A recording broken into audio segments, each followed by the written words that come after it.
अस्सलाम वालेकुम, welcome back. आज की इस वीडियो में हम एक्सरसाइज 3.4 करेंगे। क्वेश्चन नंबर 1 से लेके क्वेश्चन नंबर 9 के पार्ट 1 तक।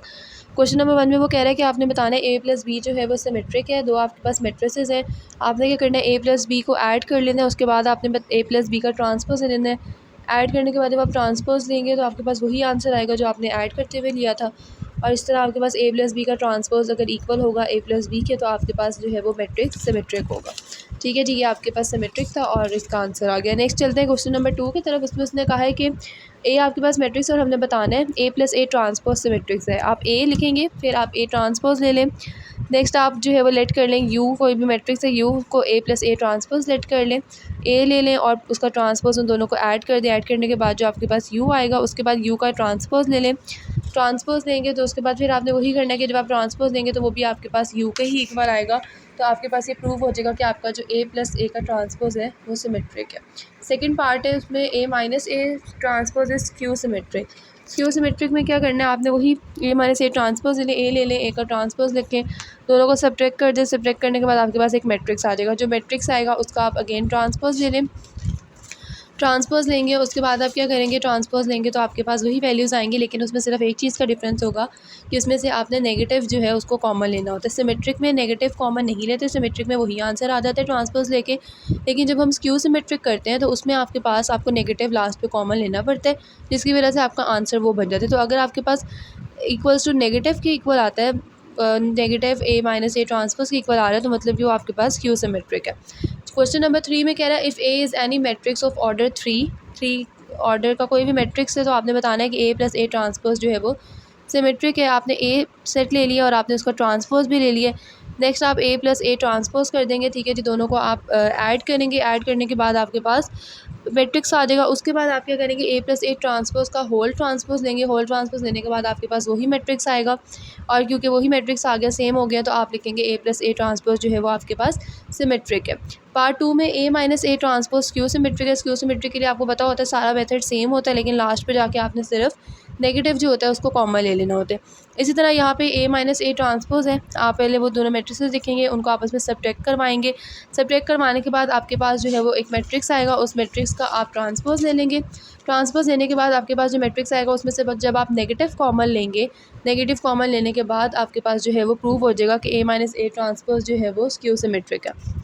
और नेक्स्ट आपके पास जो है वो आप नेगेटिव कॉमन ले लेते हैं और वो आपके पास प्रूव हो जाता है। ठीक है जी, क्वेश्चन नंबर 4 में आपके पास है if the matrices A and B are symmetric. अगर तो वो सिमेट्रिक है तो आपने बताना है कि ए बी जो है वो इक्वल है बी ए के, और हमने ये शो भी करवाना है कि ए बी जो है वो हमारे पास सिमेट्रिक है। सबसे पहले आप ए का ट्रांसपोज ए होगा, बी का ट्रांसपोज बी होगा, ये लेट कर लें। ठीक है जी, सिमेट्रिक है तो आप क्या करेंगे, ए बी का transpose B transpose A transpose के इक्वल हो सकता है, और बी ट्रांसपोज ए ट्रांसपोज आपने पहले ही लेट कर लिया था कि वो बी और ए के इक्वल होगा, और बी और ए हमें क्वेश्चन में गिवन था कि बी और ए बी के इक्वल है। तो इस तरह ए बी का ट्रांसपोज आपके पास ए बी के इक्वल है। ठीक है जी, तो आपके पास प्रूव हो गया कि ए बी जो है वो आपके पास सिमेट्रिक है। नेक्स्ट जो क्वेश्चन नंबर 5 में वो कह रहा है कि आपके पास ए और ए का ट्रांसपोज जो है वो ए ट्रांसपोज और ए की जो है वो दोनों सिमेट्रिक है, और मैट्रिक्स जो है वो आपके पास 2 × 3 का है। आपने ए मैट्रिक्स लेट कर लिया थी। उसके बाद आप क्या करेंगे, उसका ट्रांसपोज ले लेंगे। ट्रांसपोज लेने के बाद आप ए मैट्रिक्स और ए के ट्रांसपोज दोनों को जो है वो मल्टीप्लाई करवा देंगे। मल्टीप्लाई करवाने के बाद जो है वो फर्दर आप उसको सॉल्व करेंगे। सॉल्व करने के बाद आपके पास जो है वो उसके अंदर एक आंसर आ जाएगा। अब आपने क्या करना है, दूसरा वाला फाइंड करना है। उसके लिए भी आप क्या करेंगे, ए ट्रांसपोज को मल्टीप्लाई कर देंगे, ए से, ए ट्रांसपोज को ए से मल्टीप्लाई करेंगे, तो आपके पास जो है वो ए ट्रांसपोज ए का होल ट्रांसपोज जो है वो ए ट्रांसपोज इंटू ए के इक्वल आ जाएगा, और ये आपके पास सिमेट्रिक होगा। क्वेश्चन नंबर 6 में आपने बताना है कि हार्मिशियन है या नहीं। सबसे पहले आप क्या करेंगे, ए मैट्रिक्स ले लेंगे। नेक्स्ट आप क्या करेंगे, उसका आपने उसके बाद ए बार ले लेना है, यानी कि जो भी आयोटा वाली वैल्यूज़ हैं उनके साइन आपने चेंज कर देना। साइन चेंज करेंगे तो फिर आप वही ट्रांसपोज ले लेंगे, ए बार का ट्रांसपोज ले लेंगे, और ट्रांसपोज लेने के बाद आप उसका जो है वो वैल्यूज़ को पुट करेंगे, और नेक्स्ट आप उसको ट्रांसपोज ले लेंगे, और आपके पास जो है वो पता चलेगा कि ये हार्मिशियन मैट्रिक्स है। पार्ट 2 जो है वो स्क्यू सिमेट्रिक। इसके लिए भी जी आप मैट्रिसेस लेंगे, उसका वही आप वी बार ले लेंगे। बार लेने के बाद आप ट्रांसपोज ले लेंगे। ट्रांसपोज जो है उसमें से आपका नेगेटिव जो है वो आप कॉमन ले लेंगे। जब नेगेटिव आपके पास कॉमन आ जाएगा तो आपको ये प्रूव हो जाएगा कि आपका वो जो मैट्रिक्स था गिवन वो स्क्यू हार्मिशियन था। ठीक है जी, सिमेट्रिक और हार्मिशियन और स्क्यू सिमेट्रिक और स्क्यू हार्मिशियन में यही डिफरेंस है कि जब आपके पास हार्मिशियन आ जाता है तो उसमें आप सिर्फ उसका बार ले लेते हैं, बाकी सारा मेथड सेम होता है। 7 देखते हैं, उसमें वो कह रहा है ए आपके पास सिमेट्रिक है और यहाँ फिर स्क्यू सिमेट्रिक है, तो आपने बताना है कि ए स्क्वायर जो है वो आपके पास सिमेट्रिक है। सबसे पहले दो केसेस होंगे, एक केस में सिमेट्रिक है तो हम क्या करेंगे, ए का ट्रांसपोज ए के इक्वल होगा और वही आप जो है वो नेक्स्ट उसको फर्दर सॉल्व कर लेंगे। केस 2 में आप क्या कहेंगे कि वो स्क्यू सिमेट्रिक है तो ए का ट्रांसपोज नेगेटिव ए के इक्वल होगा, दोनों को हम सॉल्व करेंगे तो हमारे पास जो है वो प्रूव हो जाएगा। क्वेश्चन नंबर 8 में उसने ए दिया है और कहा है कि ए को मल्टीप्लाई करें माइनस ए हार्मेशन का ट्रांसपोज आपने लेना है। ठीक है जी, कंसीडर करें ए, उसका बार, फिर उसका ट्रांसपोज ले लें और फिर उन दोनों को मल्टीप्लाई कर दें। मल्टीप्लाई करेंगे तो आपके पास मैट्रिक्स आ जाएगा। आयोटा स्क्वायर की वैल्यू आपके पास -1 की इक्वल होती है। ठीक है जी, आपने याद रखना है। नेक्स्ट आप उसको मल्टीप्लाई करेंगे, मल्टीप्लाई करने के बाद आपके पास जो है वो आंसर आ जाएगा और नेक्स्ट आप उसको जो है वो ट्रांसपोज लेंगे तो आपके पास जो है वो लास्ट पे आंसर आ जाएगा और यही आपका जो है वो क्वेश्चन नंबर 8 कंप्लीट हो गया। यहाँ पे क्वेश्चन नंबर 9 की तरफ चलते हैं। वो कह रहे हैं इन्वर्स फाइंड करें और ये भी बताएं कि रो और कॉलम ऑपरेशंस जो है वो इनके इन्वर्सेस हमने उनसे भी फाइंड करना है। तो इन्वर्स फाइंड करने के लिए आप क्या करेंगे, A inverse adjoint A over A determinant वाला फार्मूला लगा दें। ए का डिटर्मिनेंट ले लें, उसको फर्दर सॉल्व करें। ठीक है जी, और आपके पास जो है वो एक्सपैंड करेंगे तो सॉल्व हो जाएगा और आपके पास जो है वो उसका डिटर्मिनेंट आ जाएगा। अब डिटर्मिनेंट आपके पास क्योंकि इक्वल्स टू 0 नहीं है तो आपके पास एग्जिस्ट करता है इसका इन्वर्स।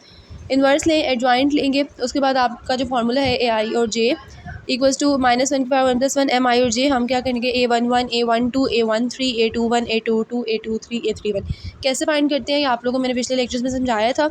एक दफ़ा फिर से रिवाइज कर देती हूँ कि 1 1 का मतलब है आपने फर्स्ट रो और फर्स्ट कॉलम छोड़ देना है, बाकी सारी एंट्रीज लिख देनी है।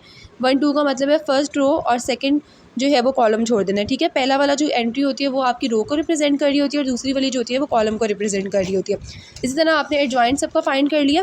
ठीक है जी, एडजॉइंट फाइंड करने के बाद आपके पास एडजॉइंट आ गया, उसको आपने क्या करना है अपने फॉर्मूले के अंदर A inverse equals to adjoint A over A का डिटर्मिनेंट, इनके अंदर आप अपनी वैल्यूज़ को पुट करेंगे। वैल्यूज़ को पुट करेंगे तो आपके पास अंदर मल्टीप्लाई करवा दें। मल्टीप्लाई करवाने के बाद जो है वो आपके पास इन्वर्स आ जाएगा। ए इन्वर्स क्या है, -1/2 1/4 -3/4 0 -1/2 0 -1/2 -1/4 एंड -1/4, ये आपके पास ए इन्वर्स आ गया। अब उसने हमें कहा था कि आपने ऑपरेशन से सॉल्व करने। ठीक है जी, तो सबसे पहले हम क्या करेंगे, रो ऑपरेशन से सॉल्व कर दें। वैसे ही मैट्रिक्स लिखें और साथ आप उसका आइडेंटिटी मैट्रिक्स भी साथ चलाते जाएंगे। ठीक है जी, इसमें ये होता है रो 3 जो है उसमें 2 को रो 1 से मल्टीप्लाई करें और ऐड कर दें। नेक्स्ट आप -1/2 करें, उसके बाद जो है वो रो 1 को सब्ट्रैक्ट करें 2 को मल्टीप्लाई करके R2 से और उसके बाद रो 3 को मल्टीप्लाई करें -1/4 से। ठीक है जी, आप करते रहेंगे तो आपके पास न्यू जो है वो रोज़ आती रहेंगी। ये रोज़ जब आएंगी तो लास्ट जो है वो आप इसको सॉल्व आउट करते जाएँ। नेक्स्ट आपके पास जो है वो आंसर आ गया। इन्वर्स जो है वो आपका सिमिलर वही आया जो हमने दूसरी तरफ फाइंड किया था। कॉलम वाला भी सिमिलर ऐसे ही है। अच्छा, पेपर में ना सिर्फ इन्वर्स आएगा, रो और कॉलम वाले आपके पेपर में नहीं आते। ठीक है, ये मैंने इन केस अगर आ जाते हैं तो मैंने आपको समझा दिया। वैसे कि क्वेश्चंस पेपर में नहीं आते क्योंकि ये जगह ज़्यादा घेरते हैं और आपके पेपर के अंदर शीट्स जो होती है ना वो लिमिटेड होती है। तो ये वाले क्वेश्चंस अभी तक पेपर में नहीं आए और आगे भी नहीं आएंगे। ये सिर्फ कॉन्सेप्ट के लिए मैंने आपको समझा दिए। पेपर में जो क्वेश्चंस आते हैं वो आपके इन्वर्स वाले आते हैं। ठीक है जी, अब इसको कॉलम वाले में भी आपने सिंपली बेसिक करना है। अब आपने उसको कॉलम के फॉर्म में लिख लेना है। नेक्स्ट आपने सब्ट्रैक्ट कर देना है, फिर ऐड कर देना है। ऐड करने के बाद जो है वो मल्टीप्लाई कर दें कॉलम 2 को -1/2 से, नेक्स्ट पे कॉलम 3 को -1/4 से मल्टीप्लाई कर दें और फिर कॉलम 1 को जो है वो उसमें ऐड करें कॉलम 3 को 2 से मल्टीप्लाई करके और कॉलम 2 के अंदर कॉलम 3 को ऐड कर दें। इनको ऐड करेंगे तो नेक्स्ट आपके पास जो है वो 2 कॉलम्स आ जाएंगे और लास्ट पे जो है वो आपके पास वही इन्वर्स आ जाएगा जो आपको चाहिए था और आपका आइडेंटिटी मैट्रिक्स जो है वो वैसे का वैसे ही रह जाएगा। ठीक है जी, ये था आपके पास आज का लेक्चर। इसमें यही था सब कुछ। लास्ट वाला जो क्वेश्चन 9 है उसमें आपने सिर्फ इन्वर्स वाले ही क्वेश्चन करने हैं। रो और कॉलम से करना चाहते हैं तो आप कर लें। वैसे आपके पास पेपर में इन्वर्स ही सिर्फ फाइंड किया जाता है। ठीक है जी, सिर्फ वही आपके पास मांगा जाता है। इसमें अगर आपको किसी किस्म की कोई प्रॉब्लम है तो आप मेरे से कमेंट सेक्शन में पूछ सकते हैं। Further more personal online classes के लिए मेरे डिस्क्रिप्शन में नंबर मेंशन है, उस पर कांटेक्ट कर सकते हैं आप लोग। और अल्लाह हाफ़िज़।